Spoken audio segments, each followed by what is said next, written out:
Good morning, Belen. I'm Michael Fresco. And I'm Luis Gutierrez. Welcome to this edition of WBLN for May 3rd, 2019.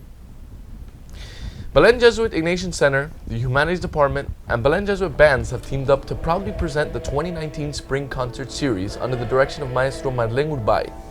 Opening concert was Thursday, May 2nd, and will run through Friday, May 3rd at 7:30 p.m. Tickets are $12 during pre-sale and $15 the day of the show. Visit www.belenjesuit.org/Roca Theater for ticket information.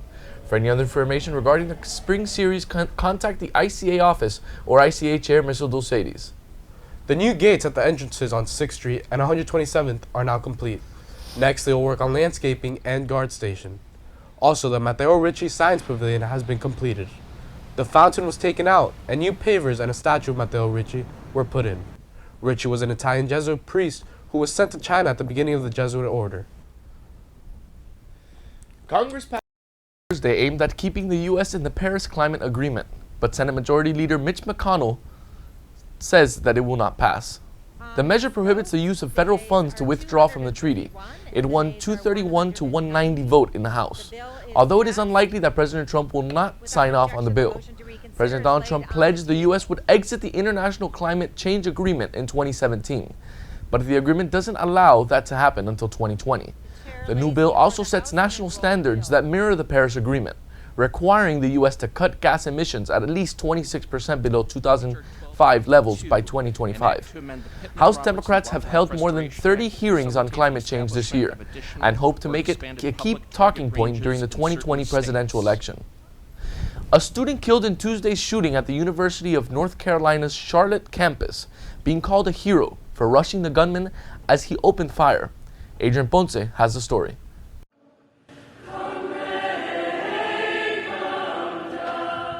Grieve for the senseless loss of young life. A tight-knit community in mourning at the University of North Carolina's Charlotte campus, packing a stadium from floor to ceiling, remembering two classmates killed in Tuesday's shooting, including 21-year-old Riley Howell, who's being hailed as a hero after he was killed in an act of selflessness. Exactly what we train people to do. You're either going to run, you're going to hide and shield, or you're going to take the fight to the assailant. Howell was shot point blank trying to take down the shooter, who charged into a classroom with about 30 students inside. For his work, the assailant may not have been disarmed. Unfortunately, he gave his life in the process, but his sacrifice saved lives. Howell's family says he dreamed of serving in the military or becoming a firefighter. They said in a statement, quote, "He was everyone's protector, always standing up for what he believed in and lending a strong back to those in We need." will not emerge unchanged, but we will emerge united and stronger. Thank you, Adrian. A political crisis over presidential power in Venezuela. Protests in the streets in support of both men vying for control of the country. And the Trump administration is keeping close watch on the situation. Enrique Sori has more. Protests throughout Venezuela this week over the country's leadership.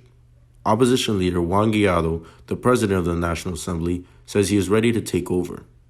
Guaido has the support of dozens of countries, including the United States. But standing in Guaido's way is embattled President Nicolas Maduro, who says his supporters have beaten an attempted coup. We will continue to be victorious in all these matters from now on and the month ahead of us that are to come. I have no doubt. Maduro blames the uprising on President Trump and National Security Advisor John Bolton. Maduro is now surrounded by scorpions in a bottle, and it's only a matter of time. Trump administration officials say they hope Guaido will assume the mantle in a peaceful transition.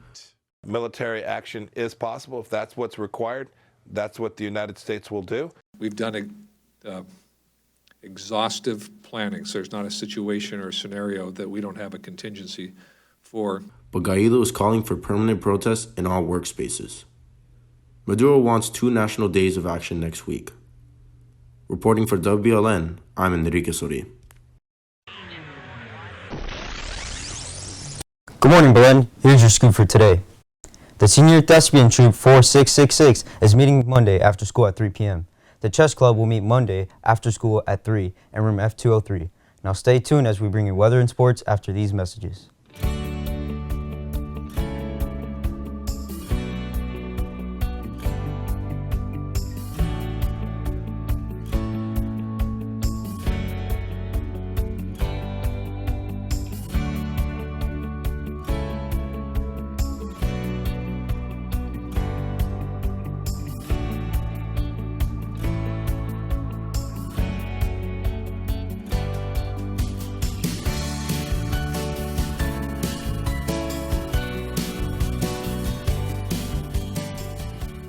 Good morning, Belen.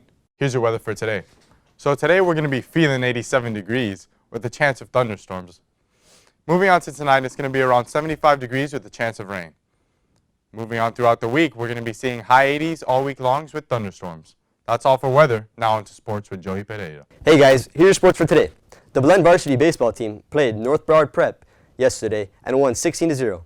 Diego Romero had 4 home runs and 5 doubles.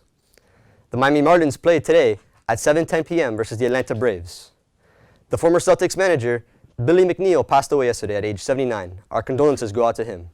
That's all for sports. Now back to you guys at the desk.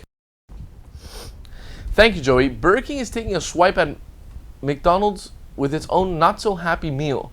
The fast food giant is advertising real meals, and they don't come with a toy.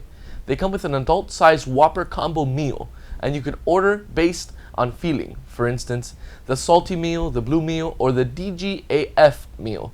It's a collaboration with the nonprofit Mental Health America for Mental Health Month.